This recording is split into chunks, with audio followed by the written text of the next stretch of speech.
Hello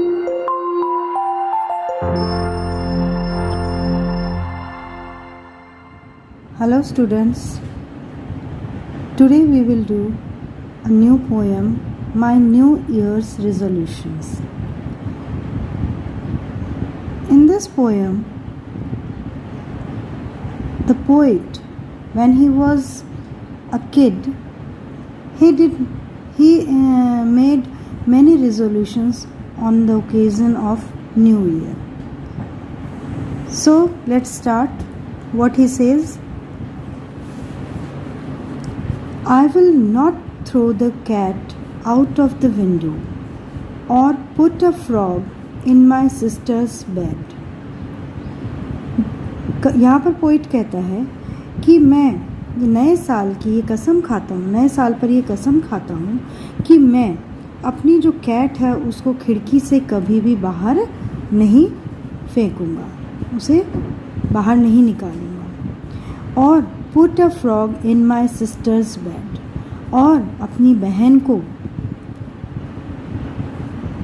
चिढ़ाने के लिए या उसे परेशान करने के लिए या उसे डराने के लिए मैं उसके बेड पर कभी भी फ्रॉग या मेंढक को मैं नहीं रखूँगा।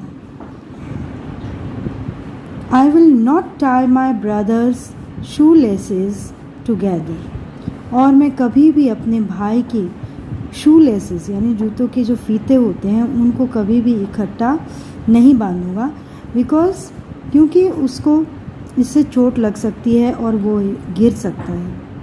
Nor jump from the roof of dad's shed, और डैड जहाँ बैठते हैं, शेड है उनकी बैठने की, उसकी छत पर से मैं कभी भी नीचे जंप नहीं करूँगा, कभी भी कूदूँगा नहीं। So this paragraph shows that the child or the poet was very naughty. बहुत शैतान था अपने बचपन में और वो ये कसम खाता है कि मैं कभी भी ऐसा नहीं करूँगा। Let's see कि वो इस कसम पे कायम रहता है या उसको कंटिन्यू करता है या नहीं। So आगे के पैराग्राफ में देखते हैं हम। I shall remember my aunt's next birthday, और मैं अपनी आंट का जो अगला जन्मदिन आएगा उसकी तारीख मैं याद रखूँगा, यानी कि मैं उन्हें विश करना नहीं भूलूँगा। And tidy my room once a week, और अपने कमरे की सफाई जो है सप्ताह में एक बार ज़रूर करूँगा। जैसा कि हम लोग जानते हैं हमें अपने कमरे की सफाई डेली करनी चाहिए, पर वो ये कसम खाता है कि मैं सप्ताह में एक बार तो ज़रूर अपने कमरे की सफाई करूँगा। आई विल नॉट मॉर्न at mum's cooking fish fingers again, मैं कभी भी अपने मम्मी के बनाए हुए खाने को देख करके, भोजन को देख करके मैं उस नाक मुँह नहीं सिकूँगा, यानी कि बेकार सा मुँह नहीं बनाऊँगा। और ये नहीं कहूँगा कि अरे फिर से फ़िश फिंगर बना दिया आपने, जैसे कि आप लोग कहते हो मम्मी आज फिर वही सब्ज़ी बना दी, घिया की सब्ज़ी बना दी। तो इस तरह से पोइट ये कसम खाता है कि मैं कभी भी अपनी मम्मी के बनाए हुए खाने को देख करके मुंह नहीं बनाऊँगा। Nor give her any more of my चीक,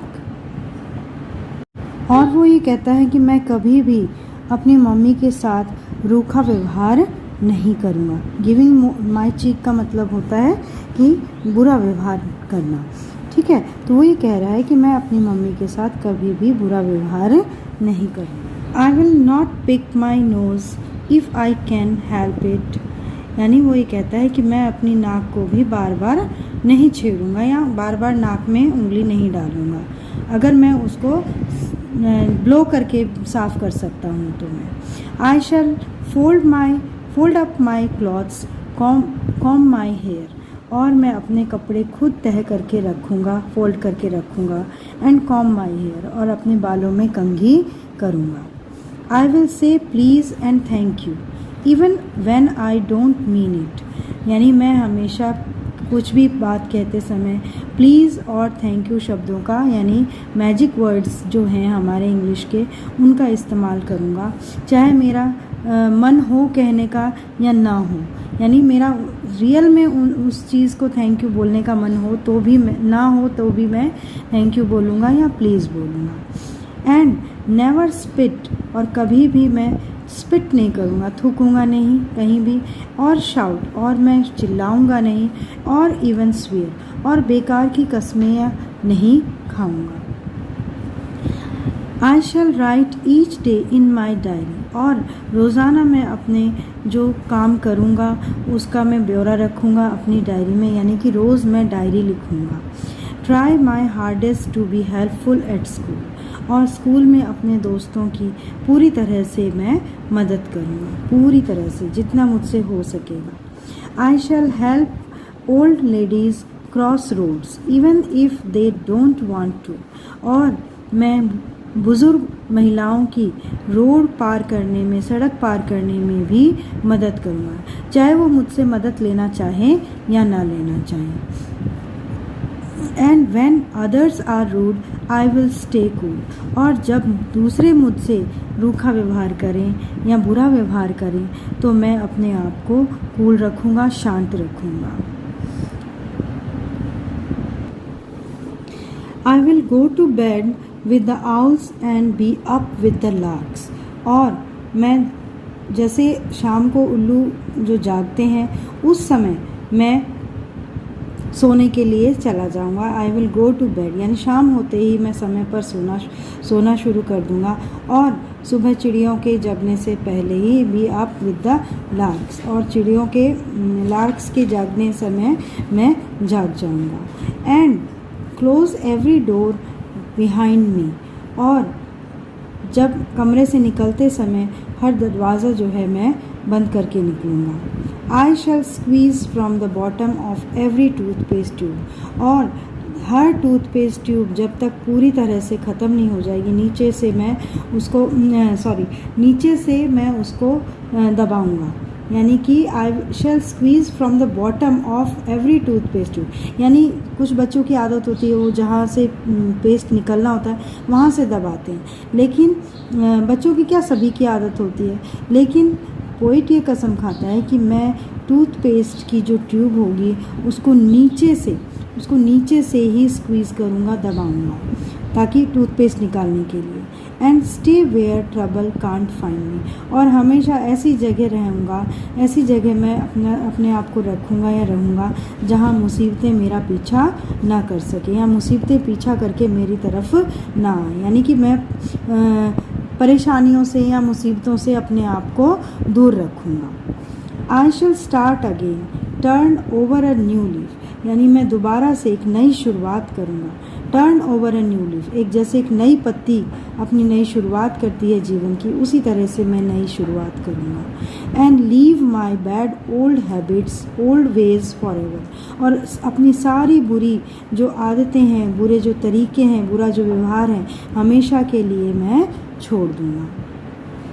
लेकिन अब यहाँ पोइट आकर के अगले की 2 लाइनों में जो क्या है वो कंफ्यूज हो रहा है, वो अपने जो इतनी सारी उसने रिजोल्यूशंस किए हैं, इतने सारे उसने जो कस्में खाई हैं, वो ये समझ नहीं पा रहा है कि मैं उनको स्टार्ट कब करूँ। कसम तो खा ली लेकिन स्टार्ट करने का समय उसको नहीं समझ में आ रहा है। Shall I start them this year, क्या मैं इन सारी कस्मों को इस साल शुरू करूँ और नेक्स्ट ईयर या अगले साल से शुरू करूँ। शैल आई सम टाइम, या कभी और शुरू करूँ। और अब यहाँ पर हमें अंदाज़ा लगाना है कि वो क्या कहना चाहता है। तो मेरी समझ में तो मुझे ऐसा लगता है कि वो ये कहता है या कभी कोई समय आने पे करूँ, या नेवर आ सकता है कि या मैं कभी भी इन कस्मों की शुरुआत जो मैंने इतनी खाई हैं, इतने प्रोमिसेस किए हैं, या मैं इनको पूरा ना भी करूँ। तो यहाँ पर आकर के पोइट की जो कन्फ्यूज़न है वो हमें यहाँ पर दिखाई दे रही है। So I hope you have understood this poem. Thank you.